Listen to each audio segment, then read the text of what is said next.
নমস্কার বন্ধুরা, তোমরা সবাই কেমন আছো? আজ রাস্তায় বেরোতে বেরোতে ভয়েস ওভারটা দিচ্ছি। কোনো কিছু অসুবিধা হলে তোমরা প্লিজ ক্ষমা করো। তো সকাল সকাল দেখো ওই যে পিচাসটা কাচে না, কোনো জামা কাপড় তো কাচা নিয়ে জোর জবস্তি করে বসানো হয়েছে। এদিকে মুখ করা হচ্ছে যাতে কাচাগুলো কেচে নেওয়া হয়, নাহলে কিন্তু কাচে না। যাই হোক, এই কাচাকুচির পর্ব অনেকক্ষণ ধরে চলবে, কারণ ওর একটু নড়তে চড়তে 100 ঘন্টা। তো এইদিকে বাবান দিচ্ছে, বাবানের মাছের যত্ন, মানে মাছকে খাবার দিচ্ছে। তো ফাইনালি আজ সকালবেলা চলে গিয়েছিল দাদুর সাথে ভোরবেলায়। এইদিকে দেখো দিদা এদিকে সাবানটা মাখিয়ে দিচ্ছে, কারণ এইরকম মাখতেই চায় না, একদমই সাবান মাখতে চায় না। এটা আমি ঘরের ভেতর থেকে ক্যাপচারটা নিয়েছি। বাইরে স্নান করছিল, তো বাইরে মা ডোলে ডোলে স্নান করাচ্ছিল। ফার্স্টেই বলছি, ভয়েস ওভারটা যদি কোনো অসুবিধা হয় আজকে একটু ক্ষমা করো। আজকে রাস্তায় দিচ্ছি ভয়েস ওভারটা, কারণ আজ সকাল সকাল একটা জায়গায় যাচ্ছি, তো কাল এই ভিডিওটা পাবে। তো আজ আর বলবো না কোথায় যাচ্ছি, কাল ভিডিওটা দেখলেই বুঝতে পারবে কোথায় যাচ্ছি। তো প্রত্যেক রবিবার বলি, প্রতি রবিবার বাবা কিন্তু বেরিয়ে যায় সবাইকে নিয়ে। তো এই যেহেতু ঠান্ডা ঠান্ডা পড়ছে, একটু ঘোরার টাইম বেরিয়ে যায়। আমি যেহেতু বাড়িতে আছি, তো বাড়িতে থাকলে যাওয়া হয় না, কাজের চাপ রয়েছে। এইবার যেহেতু বাড়িতে আছি তাই জন্য বেরিয়ে পড়লাম। আর বাড়িতে জানোই তো সংসারের চাপ, কাজবাজ, তারপরে হয় না বাড়ির কাজবাজ, বেরিয়ে ওঠা হয় না। সেখানে কাজবাজ করে সব কিছু সম্পূর্ণ করে তারপরে বাইরে বেরোনোর থাকে। তো এইখানে থাকলে আমরা কোনো সেরকম একটা কাজ, কোনো কিছুই সেরকম বলতে কি কোনো কাজই থাকে না। তো যাই হোক, ওই জন্য বেরিয়ে পড়লাম, যেহেতু বাড়িতে আছি। ওই বাড়িতে থাকলে আর যেতাম না, তো যেহেতু বাবার কাছে আছি, বাবা যাচ্ছে তাই যেতে হলো। হাজব্যান্ডও কাজ থাকে, তো বেরোনো হয় না। তোমরা জানো হাজব্যান্ডের ছুটিও থাকে না, তাই জন্য বেরোনো হয় না। বাবার কিন্তু প্রতি রবিবার করে ছুটি থাকে, তাই জন্য বেরোনো হয়। বাবানের আঁকাটা কেমন হয়েছে অবশ্যই তোমরা কমেন্ট করে জানাবে। ভালো হলেও বলবে, খারাপ হলেও বলবে।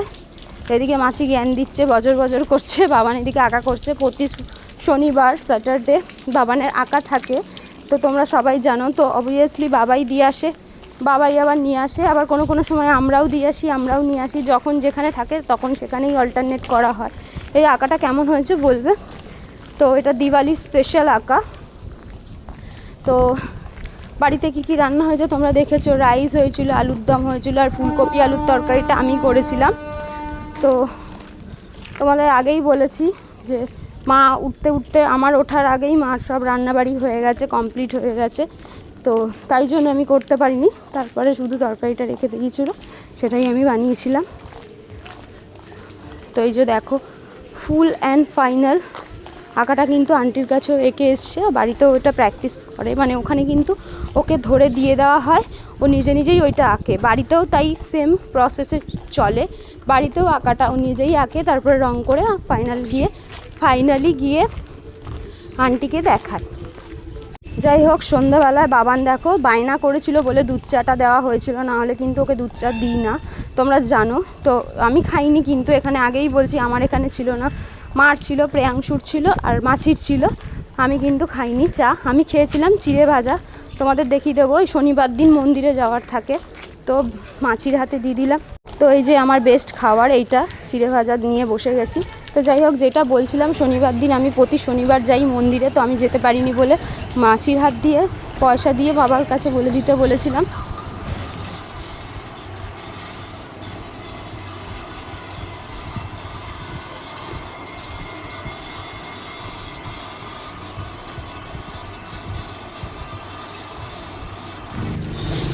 তো এই যে আবার লাড্ডু আনা হয়েছে, এটা আমার স্পেশাল খাবার, তোমরা সবাই জানো যে আমার লাড্ডু হলে আর কিছু চাই না। একটু মিষ্টি অনেকদিন ধরে খাওয়া হচ্ছে না, ওই জন্য লাড্ডু আবার মাছি এনে দিয়েছিল, মাছি এনে দেয়।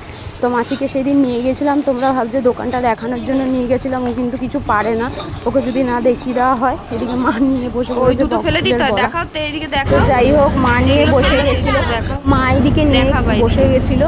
বকফুলের বাবা নিয়ে এসেছিলো এটা ভাজা খাবে বলে। তো ফাইনালি বকফুলের বড়া।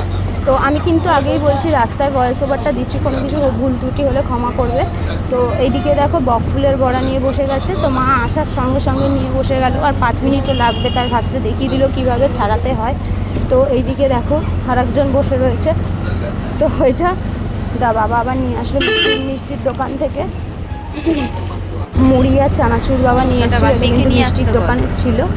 তো এটা তো যাই হোক প্রতিটা দিন সন্ধেবেলায় কিন্তু এরমভাবেই কাটছে আর এরমভাবেই কাটে। তো এইদিকে দেখো সঙ্গে সঙ্গে বকফুলের বড়া হয়ে গেল, সবাই মিলে খেয়েও নিলাম। তো যাই হোক খাওয়ার পরে তো দেখো মা এদিকে বাবা নিয়ে এসেছিলো এঁচোড়, যেহেতু আজ রান্না হবে, আজ কিন্তু রাত্রে হবে। সকালে অনেক কিছুই মা খাওয়ার করেছিল কিন্তু আজকে তোলা হয়নি। আজকে যেহেতু এক জায়গায় যাচ্ছি, বেরিয়েছি, তোমরা হয়তো ভয়েস ওভারেই বুঝতে পারছো, গাড়ির আওয়াজ পাচ্ছ। তো কাল সেটা বলবো। মা এদিকে নিয়ে এঁচোড় কাটতে নিয়ে বসে আছিলো, কতটা তাড়াতাড়ি কেটে নিচ্ছে দেখো। তো রাত্রে অনেকটা কাজ করে রাখলে কি হয়, তো পরের দিন অনেকটা কাজ এগিয়ে যায়। ওই কারণে আমিও কিন্তু বাড়িতে বেশিরভাগ যদি রান্নাবাড়ি করার থাকে আগের দিন রাত্রে কেটে নিই, নাহলে পরের দিনই কাটি। যদি তারা না থাকে তাহলে এরকম আগের দিন কেটে নিলে অনেক তাড়াতাড়ি হয়। এঁচোড় কাটতে অনেক টাইম লাগে, তো আজ গিয়ে বিকালে রান্না করলে তাড়াতাড়ি হয়ে যাবে। তো যাই হোক বাবানের আবার আর একটাই নেমন্তন্ন ছিল, তো আমার মেজো দাদার মেয়ের জন্মদিন ছিল, তো হঠাৎ করে করা হয়েছে। এরকম একটা ঠিক ছিল না, ঠিক থাকলে তাহলে যেতাম। তো ওইদিকে বাবাই দিয়ে আসছে, বাবাই নিয়ে আসছে। তো বাবানকে আকার ওখান থেকে এনে বাবা ওখানে নিয়ে গেছিলো। তো জন্মদিনে নেমন্তন্ন ছিল, তো সেখানে আবার নিয়ে গেছিলো বাবা। তো এইদিকে দেখো এই পরোটা করা হয়েছিল, মা আবার লাড্ডু আর পরোটা নিয়ে বসে গেছিলো। মাও কিন্তু আমার মতন মিষ্টি দিয়ে খেতে ভালোবাসে। আর একজন দেখো পইতে না পড়লে কী অবস্থা হয় দেখো, তো গলায় পইতে আছে, ও পইতে খুলে রেখেছে। কমন কি আর কি, মানে তো ভাই বলছে তোর গায়ে শুয়োপোকা দেবো, তাড়াতাড়ি পইতেটা পর। বলছে পড়ছি গা দিয়ে পইতেটা খুলে রেখেছে। কীরকম চিন্তা করো, ও নাকি ব্রাহ্মণের ছেলে, ও পইতে খুলে রেখেছে। তো বলছে আমি পড়ছি দাঁড়া, তাড়াতাড়ি পড়ছি। বলার সাথে সাথে শুয়োপোকাটার ভয়ে তাড়াতাড়ি করে পইতে গিয়ে পড়ে এসছে ফাইনালি। তো এই কারণে ভয় দেখাচ্ছিল ওকে। তো এই দেখে দেখো বাবা ইনি তো হচ্ছে শেরু, এনাকে ঘুরে ঘুরে বেড়ায়, ইনি কিন্তু প্রেগনেন্ট।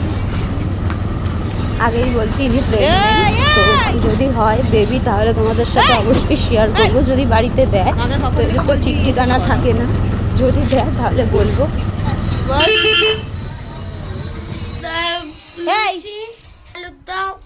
লুচি আলুর দম সিমুই খেয়েছি। ও দাদু তো পড়তে দিয়ে নিয়ে আসলো, দাদু এখন নিয়ে আসলো 9টার সময়, আর এখন আসলাম 10টা বাজে, এই 10:30টার কাছে। 10:15। ও বনুর জন্মদিনে। তো বাবান দেখো ও নাকি খেয়ে এসছে। বাবান আবার কিন্তু খেয়েছিল, বাবান আমাদের সাথে খেয়েছিল, কারণ ও লুচি ফুচি ভালো খেতে পারে না। তো লুচি হয়েছিল ওইখানে। তো টেবিলে খেতে বসলে কি হয় তোমাদের দেখিয়ে দিচ্ছি। চলো আমি ব্রাশ করি প্রতিদিন। এই দেখো সবার মধ্যে হাসি ঠাট্টা চলছে, সবাই মিলে একসাথে খেতে বসলে যেই আনন্দটা হয় সেটাই দেখাচ্ছিলাম। তো সবাই মিলে খেতে বসলে এইরকমই হয়, হাসি ঠাট্টা। তো যাই হোক এরমভাবেই চলছিল। তো রাতটা এইভাবেই কাটলো। সকাল সকাল আবার স্নান করে সবাই বেরিয়ে গিয়েছিলাম উদ্দেশ্যে, যেখানে যাব সেখানে যাওয়ার উদ্দেশ্যে।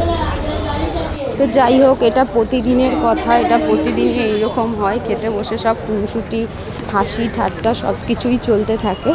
তো দেখো সকাল সকাল দাদুর সাথে বেরিয়ে গেছিলো, সকাল সকাল দাদুর সাথে বেরিয়ে গিয়ে এইসব এত কিছু কিনে নিয়ে এসছে, হাটে চলে গিয়েছিল। তো ফাইনালি সকাল সকাল দেখো কত কিছু কিনে নিয়ে এসছে, এগুলো মাছের জন্য লাগবে। তো আমি একটু দোকানে দাঁড়িয়ে রয়েছি, নেট ব্যালেন্স ভরাবো, তো নেট ব্যালেন্স ভরাতে হচ্ছে। তো যাই হোক দোকানে দাঁড়িয়ে রয়েছি, একটু আওয়াজটা একটু ইগনোর করবে, অনেক আওয়াজ। আমি কিন্তু রাস্তার মধ্যে দাঁড়িয়ে আছি, এই কারণে এরকম হচ্ছে। তো দেখেছো অনেক মাছ মরে যাচ্ছে, এই কারণে সব নিয়ে আসা। তো সকাল সকাল একটু ছাতু গুলে নিয়েছিলাম খাওয়ার জন্য, প্রতিদিনই আমি ছাতু খাই, দেখিয়ে দিলাম। তো ছাতু খেয়েই বেরিয়ে গিয়েছিলাম স্নান টান করে। তো কোথায় বেরিয়েছি এটা আজ দেখতে পারে। ভিডিওটা ভালো লাগলে লাইক করবে, কমেন্ট করবে। সবাইকে টাটা।